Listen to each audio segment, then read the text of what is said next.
بسم اللہ الرحمن الرحیم۔ ناظرین و سامعین محترم، قبر کو پختہ کرنا، قبر کو پکا بنانا، قبر پر عمارت قائم کرنا، کیا یہ شرعاً درست ہے؟ شریعت میں اس کی ممانعت ہے یا اجازت ہے؟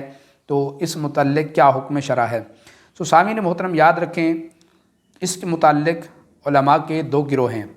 مسلک کے دیوبند جو ہے وہ اس کو ناجائز، حرام، بدعت کہتے ہیں، ٹھیک ہے۔ تو جن میں سر فہرست نام مولانا طارق جمیل کا ہے، مولانا طارق مسعود کا ہے، مولانا تقی عثمانی کا ہے، ٹھیک ہے۔ یعنی کہ یہ جتنے بھی ہیں یہ سارے ان کو ناجائز کہتے ہیں، لیکن سامعین محترم ان کا عمل کچھ اور، فتویٰ کچھ اور ہے، ٹھیک ہے۔ ان میں سے اب آپ کے سامنے ہی ہے مولانا طارق جمیل کے جو بات، وہ ساری زندگی اس کو ناجائز کہتے رہے، حرام کہتے رہے، بدعت کی فتوے لگاتے رہے۔ اب آ کر جو انہوں نے عمل کچھ اور اپنایا ہے، عمل یہ اپنایا ہے کہ انہوں نے قبر کو بھی پختہ کیا، قبر پر پھول بھی ڈالے، ٹھیک ہے جی، فاتحہ خوانی بھی کی، کل خوانی بھی ہوئی، وہ سارا مطلب تیجے چلیسویں والی ساری وہ نظام انہوں نے کیا، ٹھیک ہے۔ یعنی کہ ان کا اپنا مولوی کرے تو وہ سب جائز، اگر کوئی بریلوی بندہ اٹھ کے کر لے، سنی بندہ کر لے تو وہ پھر ناجائز ہو جاتا ہے، وہ پھر عقائد اس کے شرکیہ ہو جاتے ہیں، ٹھیک ہے۔ جن کو شرک کی صحیح تعریف بھی نہیں آتی وہ بھی پھر بیٹھ کے جو ہے فتوے لگانا شروع کر دیتے ہیں۔ تو سامعین محترم یہاں پہلے ہم آپ کو مولانا طارق جمیل کی وہ گفتگو آپ کو سنواتے ہیں جس پہ وہ کہہ رہے ہیں کہ قبر کو پختہ کرنا، قبر کو پکا بنانا، قبر پر گنبد بنانا یہ جائز نہیں ہے۔ حالانکہ معاذ اللہ ثم معاذ اللہ، نبی پاک صلی اللہ علیہ وآلہ وسلم کے قبر مبارک پر جو گنبد بنا ہوا ہے، انہوں نے کہا جی اس کو بھی ڈھا دیا جائے، توڑ دیا جائے، اور یہی درست ہے۔ چلیے وہ گفتگو پہلے ہم آپ کو سنواتے ہیں۔ جنت البقیع کے سارے نشان مٹا دیں، امہات المومنین کے، صحابہ کے، اہل بیت کے، آل رسول کے سب نشانات تھے، سب مٹا دیں۔ انہوں نے کہا یہ سبز گنبد بھی توڑ دیا جائے، قبر پہ گنبد بنانا منع ہے، اور بالکل صحیح بات ہے، منع ہے، قبر پہ گنبد بنانا منع ہے، تو توڑ دیا جائے۔ جب یہ سامعین محترم ان کی گفتگو آپ نے سماعت فرما لی، ٹھیک ہے، جس میں یہ کہتے ہوئے نظر آ رہے ہیں کہ قبر کو پختہ کرنا، پکا کرنا، اس پر گنبد بنانا بالکل ناجائز ہے۔ سامعین محترم جبکہ ان کی گفتگو کچھ اور، عمل کچھ اور ہے، اور صرف طارق جمیل کی بات نہیں میں کر رہا، ان کے بہت سارے لوگوں کا عمل کچھ اور ہے، فتویٰ کچھ اور ہے۔ اب اس میں سارے فہرست نام مولانا تقی عثمانی، جو جن کو یہ خود اپنے مسلک کا مفتی اعظم مانتے ہیں، ٹھیک ہے، فتویٰ ان کا یہی ہے کہ قبر کو پختہ کرنا، پکا کرنا ناجائز ہے، حرام ہے، ٹھیک ہے۔ ان کے اپنے ایک مفتی ہیں، بڑے معروف ہیں، مولانا طارق مسعود صاحب، وہ بھی کہتے ہیں کہ قبر کو پختہ کرنا حرام ہے۔ ان کا ایک اور مولانا ہے بندیالوی صاحب، وہ بھی بڑے جو ہے اس پر شدت سے کہتے ہیں کہ قبر کو پختہ کرنا، پکا کرنا، عمارت بنانا حرام ہے۔ جبکہ ان کا خود کا ایک مولوی ہے مولانا اسماعیل دہلوی، ٹھیک ہے، اس کی قبر پختہ بنی ہوئی ہے، پکی بنی ہوئی ہے، باقاعدہ طور پہ اس پہ ماربل لگی ہوئی ہے، کتبہ بھی لگا ہوا ہے، تختی بھی لکھی ہوئی ہے، اس کے اوپر نام وغیرہ بھی لکھے ہوئے ہیں، ٹھیک ہے۔ وہاں پہ لوگ بیٹھ کے جو ہے احادیث بھی پڑھ رہے ہیں، قرآن خوانی بھی کر رہے ہیں، وہ سب کچھ جائز ہے۔ نہ وہاں مولانا طارق مسعود کو فتویٰ یاد آیا، نہ مولانا بندیالوی کو فتویٰ یاد آیا، نہ مولانا عثمانی صاحب کو یاد آیا، ٹھیک ہے۔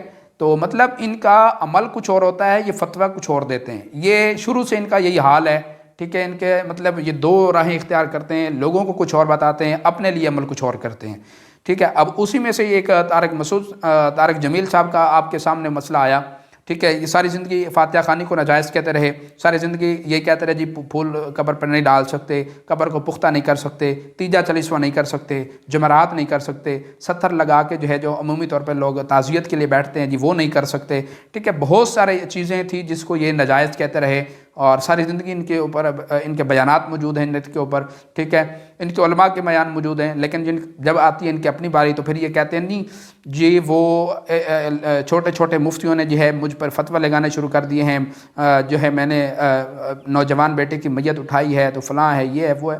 تو کیا نوجوان بیٹے کی جو میت اٹھائے اس کے لیے کیا شریعت کا حکم تبدیل ہو جاتا ہے؟ ٹھیک ہے، کیا آپ پہلے دنیا کے اندر بندے ہیں جنہوں نے اپنے نوجوان بیٹے کی میت کو اٹھایا ہے، ٹھیک ہے، یا آپ دنیا کے پہلے فرد ہیں جس کو غم پہنچا ہے، ٹھیک ہے۔ مطلب آپ نے ساری زندگی تو وہ گفتگو کچھ اور کی، اور جب عمل کی باری آئی، جب اپنا امتحان آیا، ٹھیک ہے، تو سارا وہ جو ہے عمل بدل گیا۔ مطلب وہ کام اگر ہم لوگ کر لیں تو ہم پر وہ فتوے بدعت کے، شرک کے، ٹھیک ہے، اور پتہ نہیں کیا کیا فتوے لگا دیے جاتے ہیں، لیکن جب یہ خود لوگ عمل کرتے ہیں تو پھر ان پہ کوئی عمل نہیں لگاتا، وہ کہہ دیتے ہیں جی ان کی ذاتی رائے ہے، جی ان کا وہ جی ذاتی عمل ہے، پھر کچھ لوگ کہتے ہیں نہیں جی وہ بڑے ہمدرد ہیں لوگوں کے تو انہوں نے ہمدردی کے طور پہ یہ کام کیا ہے، ٹھیک ہے. کچھ لوگ کہنے لگ گئے نہیں جی وہ مسلک کا اتحاد چاہتے ہیں تو اس لیے انہوں نے یہ کام کیا ہے. تو مقصد یہ ہے بات کرنے کا کہ آپ کوئی دلیل بھی پیش کریں، ٹھیک ہے، آپ کچھ بھی کہیں، ٹھیک ہے، تو کیا اب وہ شریعت کا حکم تبدیل تو نہیں ہو جائے گا؟ ٹھیک ہے، اگر کوئی اس نیت سے کر رہا ہے تو کیا اس کے لیے شریعت کا حکم بدل جائے گا؟ اسی میں سر فہرست نام ان کا مولانا طارق مسعود کا ہے، جو وہ خود کہتے ہیں کہ قبر کو پختہ کرنا جائز نہیں ہے، باقاعدہ وہ اپنی دلیل بھی پیش کر رہے ہیں. آئیے ہم ان کی دلیل آپ کو پیش کرتے ہیں، آپ خود سنیں. قبر پکی کرنا جائز نہیں ہے. رسول اللہ صلی اللہ علیہ وسلم کی صحیح حدیث ہے، نہا رسول اللہ صلی اللہ علیہ وسلم عن تجسیس القبور، آپ نے قبر کو پکا کرنے سے منع کیا، قبر کچی ہی رہنے دیں. ناظرین و سامعین محترم، ان کی گفتگو آپ نے سن لی ہے، ٹھیک ہے. اسی طرح مولانا بندیالوی صاحب کی گفتگو ہے، وہ بھی میں آپ کے سامنے پیش کر رہا ہوں، ان کی گفتگو بھی آپ سماعت کر لیں. میں تو ان علماء کو سمجھانا چاہتا ہوں، فیس بک پہ آنا ہے میری تردید کرنی ہے دلائل سے کی. میں کہہ رہا ہوں پختہ قبر بنانے سے نبی پاک نے منع کیا ہے. جواب دو. جواب میں یہ محترم ان کی گفتگو بھی آپ نے سماعت کر لی. اب ان کی گفتگو بھی آپ سن چکے ہیں، ٹھیک ہے. تو طارق مسعود کی بھی گفتگو سن چکے ہیں، ان کی بھی سن چکے ہیں، طارق جمیل کی بھی گفتگو آپ سن چکے ہیں، ٹھیک ہے. مولانا اسماعیل دہلوی کی جو قبر ہے اس کی پکچر میں آپ کو دکھا دیتا ہوں، باقاعدہ ویڈیو بھی نیٹ کے اوپر اس کی موجود ہے، تو میں کوشش کروں گا اس کا کلپ بھی لگانے کی. تو یہ تصویر آپ کے سامنے آ رہی ہے، آپ خود دیکھ رہے ہیں، ٹھیک ہے.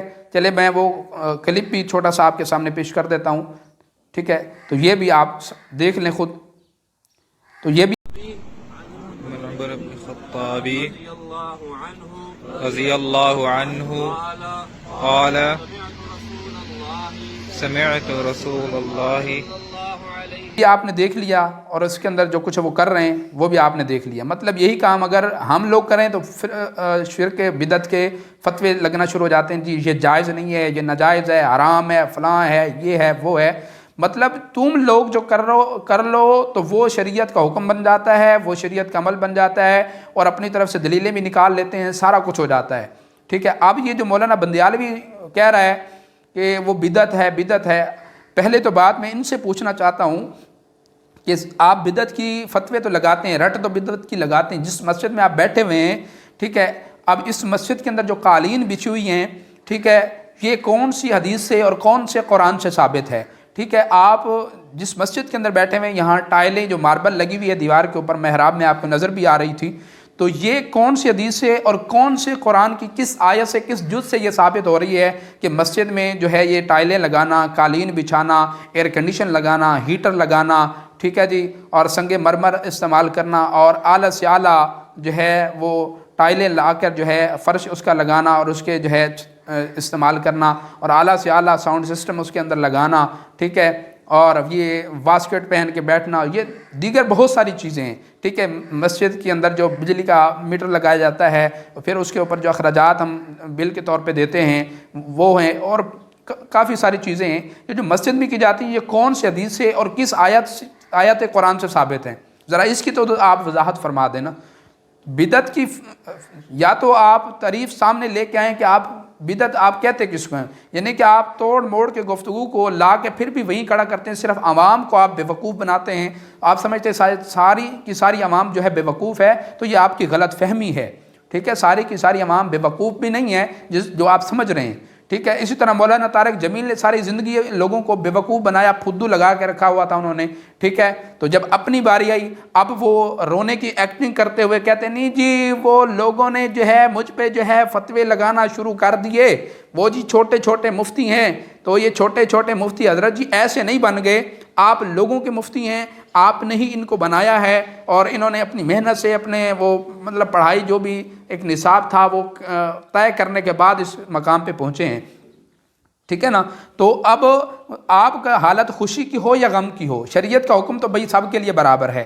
ایسا تو نہیں بھی ڈاکٹر صاحب آئے تو اس کے لیے حکم اور ہو جائے گا، وکیل صاحب آئے تو اس کے لیے حکم اور ہو جائے گا، مفتی صاحب آئے تو حکم اور ہے، اور ایک عام آدمی تو اس کے لیے حکم اور ہے، ٹھیک ہے. جہاں شریعت گنجائش دیتی ہے وہاں گنجائش موجود ہے، جہاں شریعت گنجائش نہیں دیتی وہاں گنجائش نہیں ہے، ٹھیک ہے. یا تو آپ اس کو سچ مانیں، یا تو اس کو مانیں کہ واقعی وہ بات درست ہے. تو جب ساری زندگی آپ اس کو درست نہیں مانتے آئے ہو تو اب آ کے آپ اس کو درست کیوں مان رہے ہو؟ ٹھیک ہے نا.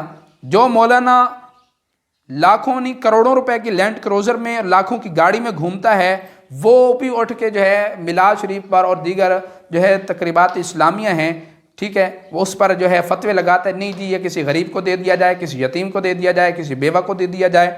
تو ہم یہ کہتے ہیں کہ سامعین محترم کہ میلاد شریف کی محافل ہیں یا دیگر جو اسلامی محافل ہوتی ہیں وہ ایک شرعی حدود کے اندر رہ کر کیوں جائیں. ٹھیک ہے، جو شریعت نے ایک طریقہ کار بتایا ہے، علماء نے اس کے آداب بتائے ہیں، علماء نے اس کا طریقہ کار بتایا، اس کے اندر رہتے ہوئے کیا جائے تو جائز ہے. اگر آپ اس حدود کو پار کریں گے، اس حدود کو کراس کریں گے اور شریعت نے جو طریقہ بتایا اس کو چھوڑ کر اپنا ایک نیا طریقہ نکالیں گے، جس طرح کہ آج کل لوگوں نے نکالا ہوا ہے، ٹھیک ہے، داڑھی رکھنے کے نام کی کوئی چیز نہیں ہے اور اپنے آپ کو نعت خوان کہتے ہیں، نماز پڑھنے کے نام کی کوئی چیز نہیں ہے اور اپنے آپ کو جو وہ ہے وہ مسلمان کہتے ہیں، جبکہ نماز ایمان کی بنیاد ہے، اور جب بنیاد جس کے پاس نہیں ہے تو وہ مسلمان کس بات کا ہے. ٹھیک ہے، اس طرح کئی مقررین ہیں، کئی جو ہے اسکالر حضرات ہیں، ٹھیک ہے، چاہے وہ دیوبند ہوں، چاہے وہ اہل حدیث کے ہوں، چاہے وہ بریلوی مکتبہ فکر کے ہوں، یعنی کسی سے بھی ہوں، اکثریت یہ ہے ان کے آپ بیان سن لیں، ان کے آپ تبلیغیں سن لیں، ان کے آپ گفتگو سن لیں تو معلوم ہوتا ہے کہ یہ بڑا اللہ کا نیک بندہ ہے. لیکن جب نماز کا وقت ہوتا ہے وہ جی کوئی نہ کوئی بہانہ بنا کے نکل جائیں گے، وہ جی یہ جو ہے میرا وہ فلاں کام کا ٹائم ہو گیا، وہ فلاں کام کا ٹائم ہو گیا، وہ جو ہے رفو چکر ہو جاتے ہیں اور نماز پڑھنے کے قریب تک بھی نہیں آتے اور اپنے آپ کو وہ کہتے ہیں جی مولانا. ٹھیک ہے، تو سامعین محترم یہ ساری گفتگو، ٹھیک ہے، تو یہ ساری چیزیں ہیں، یہ کہتے کچھ اور ہیں، عمل کچھ اور کرتے ہیں، فتویٰ کچھ اور ہے، عمل کچھ اور ہے. تو ناظرین کرام ان لوگوں کو سمجھیں اور ان لوگوں کو پرکھیں کہ یہ لوگ کہتے کیا ہیں، کرتے کیا ہیں، درست عقائد کیا ہیں، ٹھیک ہے، درست نظریہ کیا ہے. قبر کو پختہ کرنے کے متعلق چلیے میں ان میں سے ایک دو علماء کے جو ہے بیان میں آپ کے سامنے پیش کر دیتا ہوں تو آپ خود سماعت کر لیں. تو ناظرین و سامعین محترم ان میں سے ایک نام مولانا ڈاکٹر طاہر القادری صاحب کا ہے، ان کی گفتگو میں آپ کے سامنے پیش کر رہا ہوں، وہ آپ سماعت کر لیں.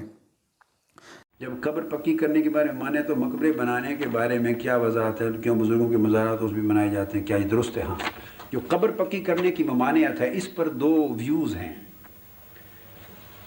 بعض سب یہ کہتے ہیں کہ یہ جو اوپر جو بنا ہوا ہوتا ہے یہ قبر ہے. بعض علماء نے کہا اس پر اختلاف ہے. بعض کہتے ہیں کہ قبر اس کو نہیں، اس کو تعویذ کہتے ہیں، یعنی قبر کا نشان کہتے ہیں اس کو. قبر عربی زبان میں حقیقت میں وہ جگہ ہے زمین کھودنے کے بعد جہاں میت کو رکھا جاتا ہے. خواہ نیچے گڑھا کھود کر، خواہ دائیں طرف ذرا آگے نکال کر، جیسے بند کرتے ہیں نا اینٹوں سے، تو اینٹوں سے بند کرنے کے نیچے زمین کا جو حصہ ہے علماء عرب کے کہتے ہیں کہ قبر وہ ہے. اوپر تو علامت ہے، نشان، پہچان کے لیے کہ یہ قبر پر ہے. تو جس میں میت رکھا جاتا ہے وہ قبر ہے. وہ ہر کوئی کچا رکھتا ہے اور حکم اس کا ہے کہ وہ کچی رہنی چاہیے. باقی اوپر کا جو نشان ہے تعویذ کا، یہ اس کی پختگی کے لیے، نشان کے لیے، علامت کے لیے کہ بعض اوقات مٹ جاتی ہے، یہ کرنے میں بعضوں نے کہا مباح ہے. بعض اس کو ترجیح دیتے ہیں، بعض ترجیح نہیں دیتے، بعض مباح کہتے ہیں، تاہم اس میں گناہ نہیں ہے. جو گناہ کا عمل ہے وہ یہ کہ نیچے زمین کے جو کھودی جاتی ہے وہ پکی نہ ہو، اندر اس کو سیمنٹ نہ کیا جائے، وہ کچا رہو، کیونکہ مردہ جسم جہاں رکھا جا رہا ہے زمین میں اس کو پختہ کرنے کی کوشش نہ کریں. بس یہ بات ہے. باقی جو ناظرین و سامعین محترم اسی طرح مولانا سمر عباس قادری صاحب ہیں، ان کی گفتگو میں آپ کے سامنے پیش کر رہا ہوں، یہ بھی آپ سماعت فرمائیں. سادن پیو فوت ہو گیا تے قبر پکی بناونی ہے تے اے محرم وچ بنانی ہے نا. تینوں کہ آکھا قبر پکی بنانی چاہیے؟ پہلے تے دس نا، تینوں کوئی نہیں پتا قبر پکی کتنے بنانی ہوندی ہے؟ دو علاقے نے جتھے قبر پکی بنان دی اجازت ہے. ایک ریتلا علاقہ،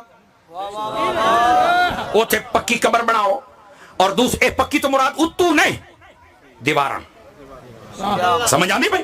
اور دوسرا سیم والا علاقہ، سمجھ آئی؟ اوتھے پکی بنا. علماء فرمان دیواراں جدو پکیاں بنیاں اندروں مٹی دا لیپ چک کرو تاکہ اٹاں لوک ونجن. ہائے ہائے ہائے ہائے، گل کھول کے رکھدا پیا تاکہ تینوں سمجھ آوے. اس تو بعد قبر چ بنا، اتو مڈو پکی نہ بناؤ، او دے اوتے تھوڑا جہا ایسا اہتمام کرو کہ گھاس اگدا رہے. توں دا دیاڑے لیٹ بھی ہو جاویں، او گاہ اگے، او ساوا رہے. جتنی دیاڑے ساوا راسی ذکر کریندا راسی عذاب ٹلیا راسی. اسی طرح ناظرین و سامعین محترم مولانا حسان صاحب ہیں، ان کی گفتگو آپ سماعت فرما لیں. کیا اسلام میں پختہ قبریں بنانا جائز ہیں یا نہیں؟ دیکھیے، ایک تو پکی قبر ہے اندر سے، تو اندر سے جو آدمی کو جہاں لٹاتے ہیں اس کے چہرے کے پاس جو جگہ ہوتی ہے وہاں پر تو پکی قبر نہیں بنانی، یعنی پکی اینٹیں نہیں لگانی چاہیے، کیونکہ وہ آگ میں لگی ہوئی ہوتی ہیں، آگ سے بنی ہوئی ہوتی ہیں۔ اور اگر کسی مقام پر ایسی جگہ ہے کہ وہاں پکی اینٹیں لگانا اندر ضروری ہو جاتا ہے تو بھی فقہاء کرام نے فرمایا کہ پھر اس کے اوپر گیلی مٹی کا وہ لیپ کر دیں۔ تو اندر سے تو پختہ نہیں کرنی چاہیے۔ ہاں، اوپر کی طرف سے پختہ کرنا یہ شرعاً جائز ہے کہ اس کی ممانعت نہیں ہے، قبر اندر سے پختہ کرنا یہ ممنوع ہے۔ البتہ بعض مقامات ہوتے ہیں کہ وہاں پر سائڈوں سے پکا کرنا یہ ضروری ہو جاتا ہے کہ اگر سائڈوں سے پکا نہ کیا جائے تو بسا اوقات جو ہے وہ جانور اس کو کھرچ کے اندر چلے جاتے ہیں اور کفن وغیرہ پھاڑ دیتے ہیں، یا بعض جانور ہوتے ہیں وہ مردے کے جسم کو کھانے کی کوشش کرتے ہیں، نقصان پہنچاتے ہیں۔ تو ایسا کوئی مقام ہو تو وہاں پر تو اصلاً کوئی حرج نہیں، اور ویسے بھی اگر اس کو اوپر سے پختہ کیا ہوا ہے تو اس میں کوئی شرعاً گناہ۔ تو سامعین محترم، ان تین علماء کی آپ نے گفتگو سماعت فرما لی، جس سے یہ ثابت ہوتا ہے کہ قبر کو پختہ کرنا، قبر کو پکا کرنا، قبر کو جو ہے اس کے اوپر جو ہے یہ بنانا جائز ہے، لیکن ہم یہ کہتے ہیں کہ بہتر یہی ہے کہ نہ بنایا جائے۔ ہاں، اگر بقدر ضرورت ہے تو بنا لیا جائے، ٹھیک ہے۔ اللہ پاک کی بارگاہ میں دعا ہے رب کائنات ہم سب کو مسلک کے حق پر قائم و دائم رکھے، اور اسی پر اللہ ہمیں موت نصیب فرمائے۔ قرآن و سنت کے تمام احکامات کو اللہ پڑھنے، سمجھنے اور اس پر عمل کرنے کی توفیق عطا فرمائے۔ آمین۔ السلام علیکم ورحمۃ اللہ وبرکاتہ۔